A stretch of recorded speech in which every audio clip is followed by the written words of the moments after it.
Hello everyone, welcome to the new world with IIT thinking.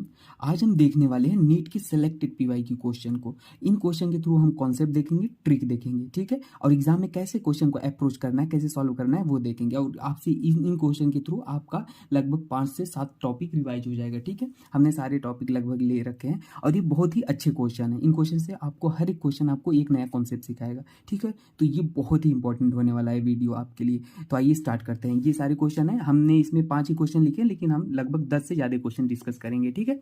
तो आइए एक एक करके स्टार्ट करते हैं। देखिए, हमारा पहला क्वेश्चन है, right RS and DL name of the following. मतलब इसका RS और DL नेमिंग करना है आपको। तो आपको एक ट्रिक बताता हूँ, याद रखिए। ये फिशर प्रोजेक्शन होता है ऐसे, अगर मॉलिक्यूल लिखा जाता है कंपाउंड। तो अगर मान लो ग्रुप अपोजिट साइड है, क्या ये ग्रुप अगर अपोजिट साइड है ना, तो आप इनको लिखना है एरीथ्रियो। क्या लिखना है? एरीथ्रियो, ठीक है। अपोजिट साइड है तो इसको थ्रियो लिखना है, सॉरी, अपोजिट साइड है तो इसको थ्रियो लिखना है, ठीक है। और अगर मान लो ये ग्रुप, आप ध्यान देना, ये ग्रुप सेम ही साइड है, दिख रहा है, तो इसको आपको लिखना है एरीथ्रियो। क्या लिखना है? एरीथ्रियो, ठीक है।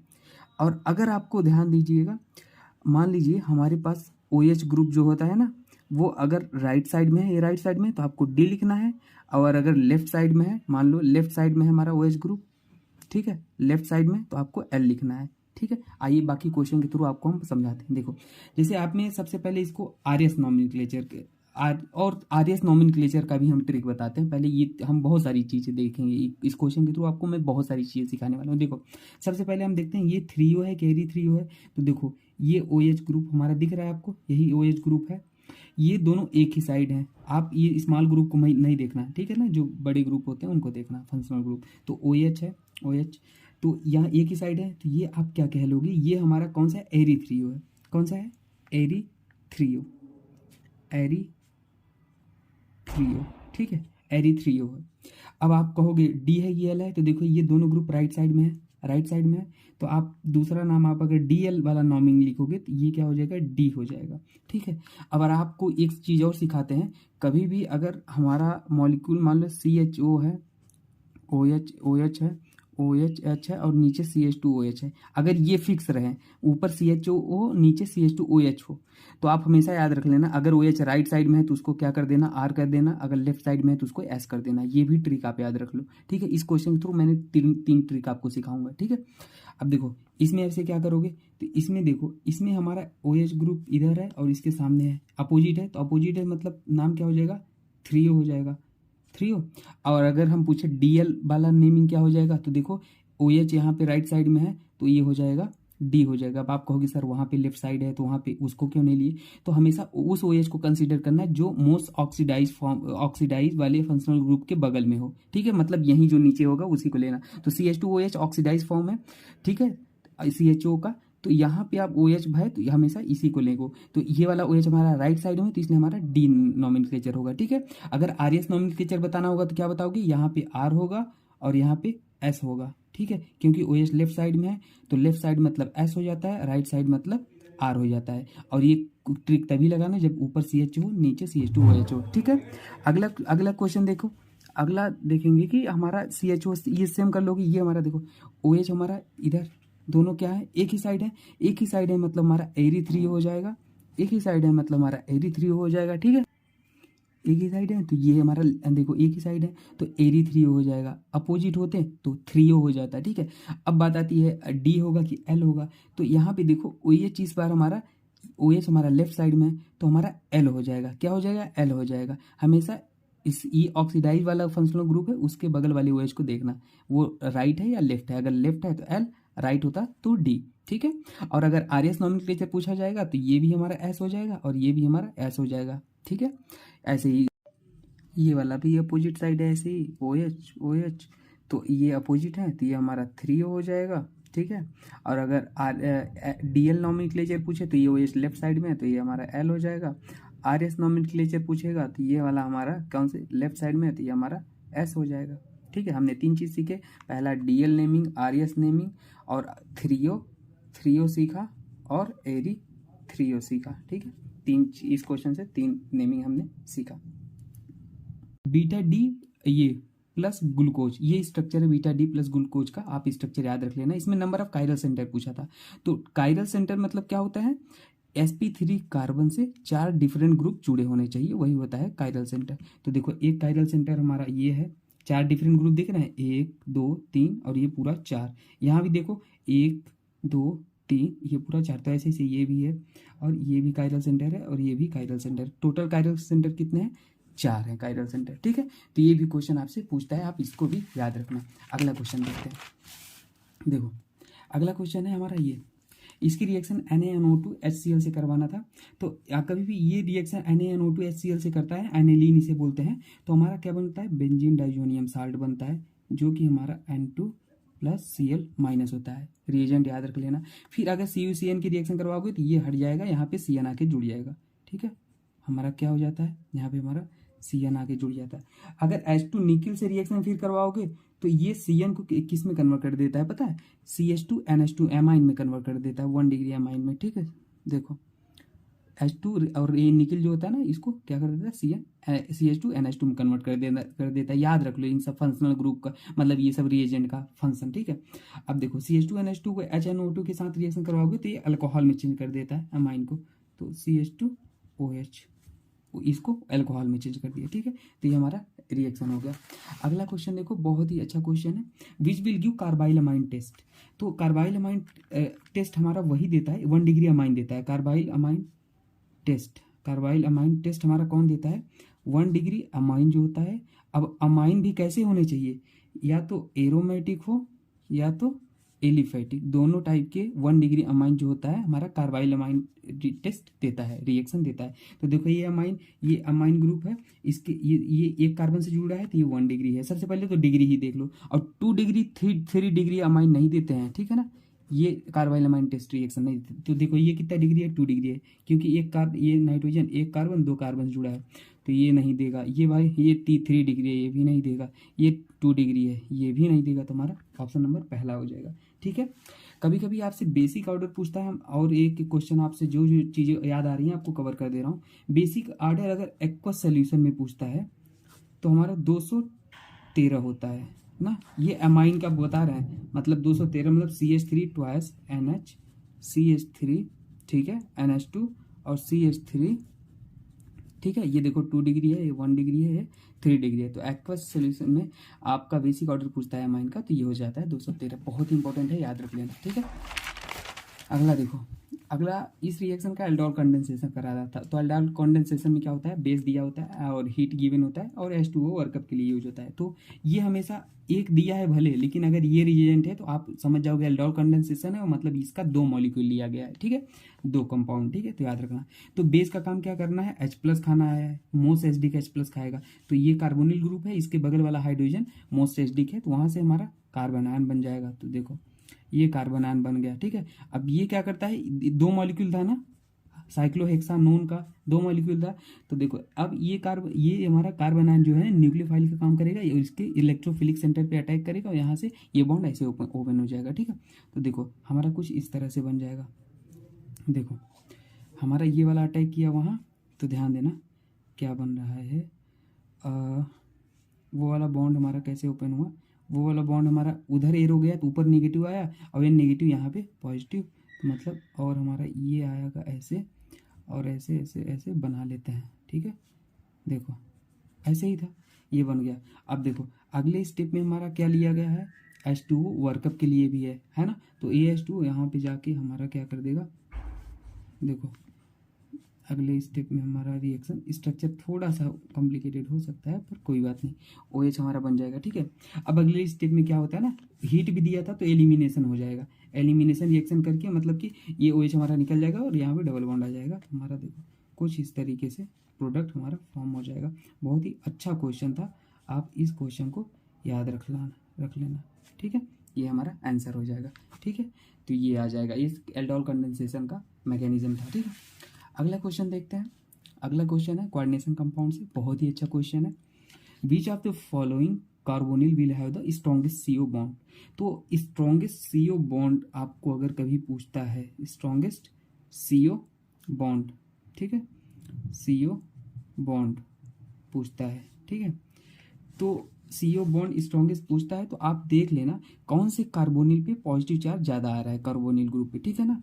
तो डायरेक्टली प्रोपोर्शनल टू क्या कर दोगे, हमारा जितना ज़्यादा पॉजिटिव चार्ज आएगा उतना ज़्यादा हमारा स्ट्रॉन्गेस्ट वो होगा, ठीक है ना, स्ट्रॉन्गेस्ट CO बॉन्ड होगा। तो देखो यहाँ पे एक पॉजिटिव चार्ज है, क्योंकि ये पॉजिटिव चार्ज आएगा है ना, तो हमारा ये बॉन्ड बढ़ स्ट्रॉन्ग बनेगा, ठीक है। अब देखो, और यहाँ पे तो जीरो चार्ज है, यहाँ पे नेगेटिव चार्ज है, यहाँ पर भी जीरो चार्ज है। CO न्यूट्रल होता है इसलिए जीरो चार्ज होता है, लेकिन यहाँ पहले से चार्ज दे रखा था है ना कॉम्प्लेक्स पे। तो आप सीधे सीधे कह सकते हो ऑप्शन नंबर ए। तो मतलब जितना ज़्यादा पॉजिटिव चार्ज बढ़ेगा, पॉजिटिव चार्ज बढ़ेगा CO कॉम्प्लेक्स पे, पूरे कॉम्प्लेक्स पे, उतना ज़्यादा हमारा स्ट्रॉन्गेस्ट CO बॉन्ड होगा। बस इतना यहाँ पे याद रख लेना पॉजिटिव। और कभी कभी पूरा कॉम्प्लेक्स दिया होगा तो सेंट्रल मेटल पे पॉजिटिव चार्ज जितना ज़्यादा होगा उतना ज़्यादा हमारा CO बॉन्ड होगा, बस ऐसे देख लेना, ठीक है ना। तो देखो अगला क्वेश्चन है, इससे रिलेटेड एक क्वेश्चन और करा देते हैं। अगर इसमें पूछ ले CO बॉन्ड लेंथ किस में सबसे ज़्यादा है ना, strongest longest CO bond length, longest CO bond length पूछे, तो हमेशा एक चीज़ याद रख लेना, जो मेटल कार्बन का बॉन्ड ऑर्डर होता है ना, मेटल कार्बन का बॉन्ड ऑर्डर वो इनवर्सली प्रोपोर्शनल होता है बॉन्ड ऑर्डर ऑफ CO, ठीक है, बॉन्ड ऑर्डर ऑफ CO। तो अब एक चीज़ ध्यान देना, यहाँ पे आप पूरे कॉम्प्लेक्स पे आप देखो, पूरा कॉम्प्लेक्स पे क्या हो रहा है, कॉम्प्लेक्स पे हमारा क्या हो रहा है, मोर नेगेटिव चार्ज जिस पे आ रहा है, जिस कॉम्प्लेक्स पे मोर नेगेटिव चार्ज आएगा वो डायरेक्टली प्रोपोर्शनल होता है CO किस पे होता है, बॉन्ड लेंथ के। जितना ज़्यादा नेगेटिव चार्ज उतना ज़्यादा CO बॉन्ड लेंथ, ठीक है ना। तो अब एक बात, अब बॉन्ड ऑर्डर का हमारा रिलेशन जो होता है वो बॉन्ड लेंथ के इनवर्सली होता है, आपको पता होगा bond order inversely proportional to bond length, chemical bonding में पढ़ा था। तो अब एक बात बता दो आप, देखो यहाँ पे हमारा दो नेगेटिव चार्ज है, यहाँ पे एक पॉजिटिव चार्ज है ना, पूरे कॉम्प्लेक्स पे, कार्बोनिल कॉम्प्लेक्स पे आप देखोगे तो हमारा यहाँ पे हायर नेगेटिव चार्ज है। तो हायर नेगेटिव चार्ज है ना, तो यहाँ पे हमारा जो हो जाएगा ना, जो हमारा CO बॉन्ड लेंथ हो जाएगा वो क्या हो जाएगा बताओ, बॉन्ड लेंथ हमारा यहाँ पे क्या हो जाएगा, स्ट्रॉन्गेस्ट हो जाएगा, ठीक है। और अगर हमारा CO बॉन्ड लेंथ क्या हो जाएगा, सबसे हाईएस्ट हो जाएगा, CO बॉन्ड लेंथ का ऑर्डर है ये, CO बॉन्ड लेंथ का ऑर्डर है। और अगर CO बॉन्ड ऑर्डर का CO बॉन्ड ऑर्डर पूछेगा तो जस्ट उल्टा कर देना, तो क्या हो जाएगा, MnCO6 प्लस वाले का ज्यादा हो जाएगा इस FeCO4 2 माइनस वाले से, ठीक है ना, क्योंकि bond length inversely proportional to bond order. तो हमेशा याद रख लेना नेगेटिव चार्ज जितना होगा उतना CO बॉन्ड लेंथ होगा, ठीक है, ऐसे याद रख लेना। अब देखो अगला क्वेश्चन देखते हैं। अगला क्वेश्चन है, बहुत ही अच्छा क्वेश्चन है, सरफेस केमिस्ट्री का है, इससे कई सारी चीज़ें हम आपको सिखाने वाले हैं। देखो, a plot of log x/m versus log p for the adsorption of gas on a solid gives a straight line with slope equal to, slope पूछा था। तो सिंपल क्वेश्चन है, आपको एक फॉर्मूला आना चाहिए, फ्रेंडुलिच ये होता है, प्रोनाउंसिएशन में भी हमारी गलत हो सकती है, पर जो हम कॉन्सेप्ट बताएंगे आप उसको समझो। फ्रेंडुलिच एडजॉर्प्शन बोलते हैं, आइसोथर्म बोलते हैं, ठीक है। तो ये जो होता है ना x/m, ये आप याद रख लेना, बार बार पूछा गया है लगातार कि इतना, ठीक है ना। और जो n की वैल्यू होती है, 1/n की वैल्यू होती है, वो ग्रेटर देन 0 होती है। अब इसमें log ले लोगे ना, log दोनों साइड ले लोगे तो log x/m, और log अगर मल्टीप्लाई में होता है तो ऐड कर देते हैं log, और ये पावर में है तो 1/n log p। Formula log का अगर किसी को डाउट हो रहा है तो 8 पावर n बराबर होता है n log a, ठीक है ना, और log a इंटू b बराबर होता है log a plus log b। तो दोनों साइड अगर यहाँ log लगा दिए तो a इंटू बी है, और ये हमारा सिंपल है। तो अब देखो क्या हो जाएगा, ये आपको y बराबर mx plus c, straight line, ये स्ट्रेट लाइन होता है, मैथमेटिक्स थोड़ा आपको पता होना चाहिए, है ना। तो अब ध्यान देना, log ये हमारा हो गया। तो अगर आप इसका ग्राफ भी पूछता है एग्जाम में, ग्राफ अगर पूछ लेता है तो y क्या है, log x/m, तो y ये हमारा y एक्सिस है, ये x एक्सिस है, तो log x/m हो जाता है ना। और ये हमारा अगर आपसे पूछ रहा है स्लोप क्या है, तो m स्लोप होता है, m की जगह यहाँ पे 1/n है, तो स्लोप हमारा पूछा था तो आंसर में 1/n ये ऑप्शन हो जाएगा। लेकिन और सारी चीजें पूछ सकता है। अगर आपसे इंटरसेप्ट पूछता है तो c इंटरसेप्ट है, ये हमारा कांस्टेंट जो होता है इंटरसेप्ट है, ठीक है।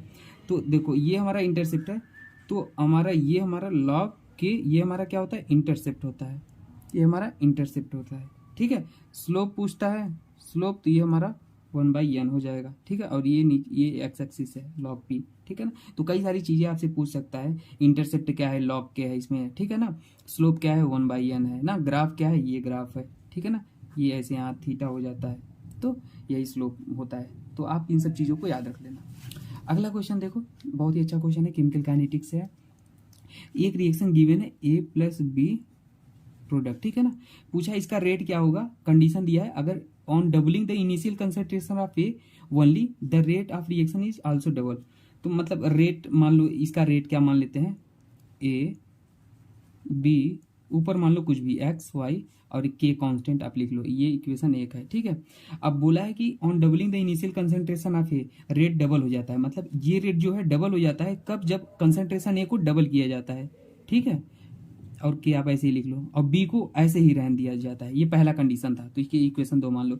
अगला कंडीशन बोला on doubling the initial concentration of A and B, मतलब दोनों को जब डबल करो ना तो हमारा जो रेट हो जाता है वो 8 टाइम हो जाता है, मतलब रेट हमारा 8 टाइम हो जाता है जब हम ए को भी डबल करें और बी को भी डबल करें, ठीक है, ये हो जाता है। तो अब आप सॉल्व करके एक्स वाई निकाल के वैल्यू पुट कर दो, आ गया रेट इक्वेशन। रेट इक्वेशन पूछा था, तो कैसे सॉल्व करोगे, आप कर लो इक्वेशन 1/2 कर लो, 1/2 कर लोगे, या पहले ये कर लो 2/3 कर लो, 2/3 तो 2r/8r। तो और आप समझ रहे हो ना, इसे यहीं काट लेते हैं ऐसे डायरेक्ट। तो ए से कट, दो चौके 8, ये पूरा कट गया, ठीक है ना। 1/4 और बी से बी कट जाएगा, तो ये 1/2 power Y, 2 to power Y बराबर 4 हो जाएगा। 4 को 2 टू पावर ये लिख सकते हो, तो 2 टू पावर वाई बराबर 2 पावर 2, और ये हमारा कट जाएगा, 2 से 2 कट जाए तो वाई बराबर 2 आ गया। अब हमको एक्स भी निकालना है, तो एक्स निकालने के लिए इक्वेशन 1/2 कर दो, ठीक है। 1 क्या था, ये था, 2 ये था, तो देखो 1/2 इक्वेशन 1 में हमारा के ए टू द पावर एक्स था और बी वाई, और 2 क्या था हमारा, ये इक्वेशन था, 2 वाला ये वाला दिख रहा है ना। और कैलकुलेशन किसी को दिक्कत हो तो आप कमेंट में पूछ लेना, ये कट जाएगा तो, और हमारा ए से ए कट जाएगा और इससे ये कट जाएगा, तो हमारा आज आपका आंसर जो आ जाएगा 2 टू द पावर, हमारा 2 to the power X to the power इतना आ जाएगा, तो ये हो जाएगा x बराबर 1 आ जाएगा, ठीक है। तो हमारी जो वैल्यू आ जाएगी x और y की कितने आ जाएगी, 1 और 2, तो हमारा जो रेट ला इक्वेशन हो जाएगा ए टू द पावर एक्स ए 1 और बी टू द पावर 2 हो जाएगा, ये हमारा आंसर हो जाएगा, ठीक है। तो ये रेट इक्वेशन हमारा ये आ जाएगा। अगर ऑर्डर पूछा होता टोटल तो 3 हो जाता, 1 + 2, ठीक है ना, ये ऑर्डर हो जाता। कुछ भी पूछ सकता है। अगला क्वेश्चन देखते हैं, देखो अगला क्वेश्चन है the equivalent conductance of M/13 to solution of weak monobasic acid is इतना दिया है and at infinite dilution is 400 mho centimetre square, the dissociation constant of this. तो सिंपल सा है, एकदम डायरेक्ट फार्मूला बेस्ड है। देखो आपको इक्विवेलेंट कंडक्टेंस दिया, तो इक्विवेलेंट कंडक्टेंस का रिप्रेजेंटेशन है महो सेंटीमीटर स्क्वायर, और इनफाइनाइट डाइल्यूशन पे कितना दिया है, 400 दिया है, ठीक है। और हमें अल्फा बराबर पता होता है डिसोसिएशन बराबर इक्विवेलेंट कंडक्टेंस और अपान इक्विवेलेंट कंडक्टेंस एट डाइल्यूशन, तो हमारा इतना होता है, ठीक है। तो ये 8/400 दिया है, तो आप इसे सॉल्व करोगे तो इतना हमारा 2 × 10⁻² आ जाएगा। अब डिसोसिएशन कांस्टेंट बराबर होता है C∝², तो C की वैल्यू दिया है, कंसंट्रेशन देखो M/32, तो 1/32 लिख लो, M से कंफ्यूज मत होना, वो कंसंट्रेशन है, मोलर है। और ये आपको अल्फा कितना है, 2 × 10⁻², है ना। C∝², अल्फा स्क्वायर था, तो आप इसे सॉल्व करोगे टोटल, तो हमारा 1.25 × 10⁻⁵ आ जाएगा जो भी आंसर, है ना। आप देख लेना, तो ये फार्मूले बहुत इंपॉर्टेंट है, आप याद रखना, ठीक है ना। इक्विवेलेंट कंडक्टेंस, और ये equivalent conductance eight infinite dilution है। अगला देखो, which will show the largest freezing point depression. तो लार्जेस्ट फ्रीजिंग पॉइंट डिप्रेशन जिसमें नंबर ऑफ आयंस ज्यादा होगा ना, वही largest freezing point depression show करेगा। तो इसमें देखो K+Cl आयन, मतलब 2 ही आयन है। इसमें ग्लूकोज है, ग्लूकोज में 1 आता है, आप याद रखना, ठीक है। और इसमें हमारा कितने आ जाएंगे, 5 आ जाएंगे। कैसे 5 आएंगे, देखो Al3+ और हमारा SO4 2 माइनस हो जाता है, कितना, तो 3 2 5 हो जाएंगे, इसमें 5 आ जाते हैं। और इसमें निकालोगे K2SO4, इसमें तो 1+ इसका आ जाएगा, 2 इसका आ जाएगा, मतलब वही आ जाएगा हमारा 3 के आसपास आ जाएगा, ठीक है। तो देख लेना, तो मतलब साफ साफ दिख रहा है इसमें ज़्यादा आंसर, तो हमारा ये वाला आंसर ज़्यादा हो जाएगा, ठीक है ना। और ये SO4 2- भी होता है, आप इसे भी देख लेना, ठीक है ना, इससे कंफ्यूज मत होना, ठीक है ना। तो देखो K2SO4 में 3, इसमें ज़्यादा, क्योंकि एल्युमिनियम ज़्यादा ही दिख रहे हैं। इसमें पोटेशियम पे K+ होता है, SO4 पे अगर 2- भी होता है या SO4- होता है, तब भी कम ही आ जाएगा। तो हमारा इसलिए हमारा ये थर्ड वाला ही हो जाएगा, ठीक है। अगला क्वेश्चन देखो, रिएक्शन इज स्पॉन्टेनियस व्हेन। तो स्पॉन्टेनियस रिएक्शन के लिए कंडीशन क्या होती है, क्या हो गया, स्पॉन्टेनियस। देखो स्पॉन्टेनियस की कंडीशन होती है ΔG नेगेटिव होना चाहिए, लेस देन जीरो मतलब होना चाहिए। और हमें पता है क्या, डेल्टा जी बराबर delta H minus T into delta S होता है। आप कहोगे सर ये फार्मूला क्यों लिखा डियर, इसलिए ये लिखा क्योंकि हमें रिलेशन दिया था, ये ऑप्शन दिया था, तो हमें देखो यस टी यस लाना था, तो हमें पता था डेल्टा जी बराबर ये होता है। अब देखो, अब ये डेल्टा जी को आपको एनी हाउ नेगेटिव करना है, इसको नेगेटिव करना है, तो ये नेगेटिव कब हो जाएगा, जब T into delta S greater than zero हो, ठीक है ना, T into delta S greater than zero हो, और डेल्टा एच हमारा क्या हो, डेल्टा एच हमारा वो भी हमारा क्या होना चाहिए, टी ए ये हमारा डेल्टा एच से बड़ा होना चाहिए, T into delta S greater than delta H होना चाहिए। कहने का मतलब है अगर इसे मान लो, बस ये जो भी होना चाहिए इससे बड़ा होना चाहिए। मान लो अगर इसे 5 मानते हो तो ये 2 होना चाहिए, है ना। तो अगर डेल्टा एच 2 हो गया और वो 5 हो गया तभी तो -3 आएगा। बात समझ पाए कि नहीं। तो जो भी अगर ये कंडीशन हमको डेल्टा जी को नेगेटिव बनाना है तो ये बड़ा होना चाहिए इससे। तो पहला कंडीशन तो हमारा ये हो गया, ठीक है। अब दूसरा कंडीशन क्या आता है कि डेल्टा एच और डेल्टा एस क्या होना चाहिए। तो देखो डेल्टा एच हमारा जो है ना और डेल्टा एस ये हमारे दोनों पॉजिटिव होने चाहिए, मतलब ग्रेटर देन जीरो होने चाहिए। आप चाहे तो अगर ऐसे नहीं समझ में आता आप रट लो, कुछ भी कर लो, एग्जाम में आपसे पूछेगा ऐसे, ठीक है ना। तो आप इसे इस वे में आप समझ सकते हो। डेल्टा ये नेगेटिव तभी होगा जब ये दोनों चीज होगा, delta T into delta S greater than delta H, और डेल्टा एस दोनों पॉजिटिव होने चाहिए, ठीक है, याद रख लेना। अब देखो volume of CO2 obtain by the complete combustion decomposition of इतना। देखो BaCO3 हमारा गिवन था, ठीक है।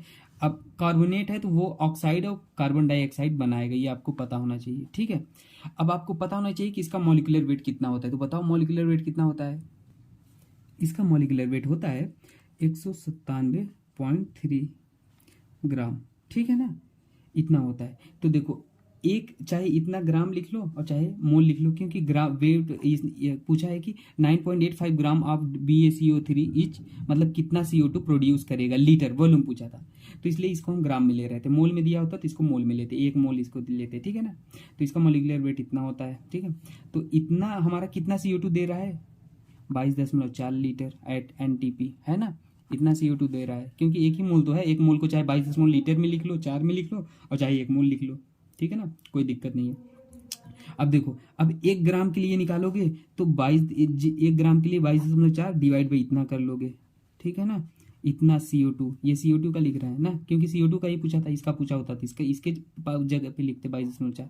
तो इतना CO2 प्रोड्यूस होगा, ठीक है। अब कितने के लिए पूछा था, कहा था 9.85 ग्राम ऑफ डिकम्पोजिशन के लिए कितना CO2 होगा।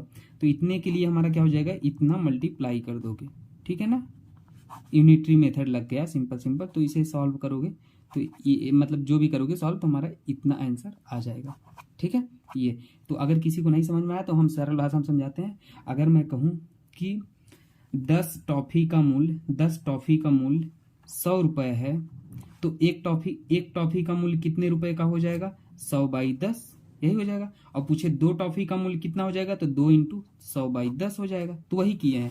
पूछे इतने ग्राम से इतना CO2 प्रोड्यूस हो रहा है, तो 1 ग्राम से इतना डिवाइड बाई इतना कर दिए और इतने से मल्टीप्लाई कर दिए, ठीक है। तो ये हमारा आंसर आ गया। बाकी किसी को अगर कुछ डाउट होता है तो आप कमेंट सेक्शन में मेरे से पूछ सकते हो, और मैं अपनी पूरी कोशिश करूंगा कि आपकी हेल्प कर सकूं, नीट का एग्जाम आपका अच्छा हो सके, ठीक है। बाकी आप रिवाइज करते रहिए, पढ़ते रहिए। Wish you all the very best. Okay dear, thank you.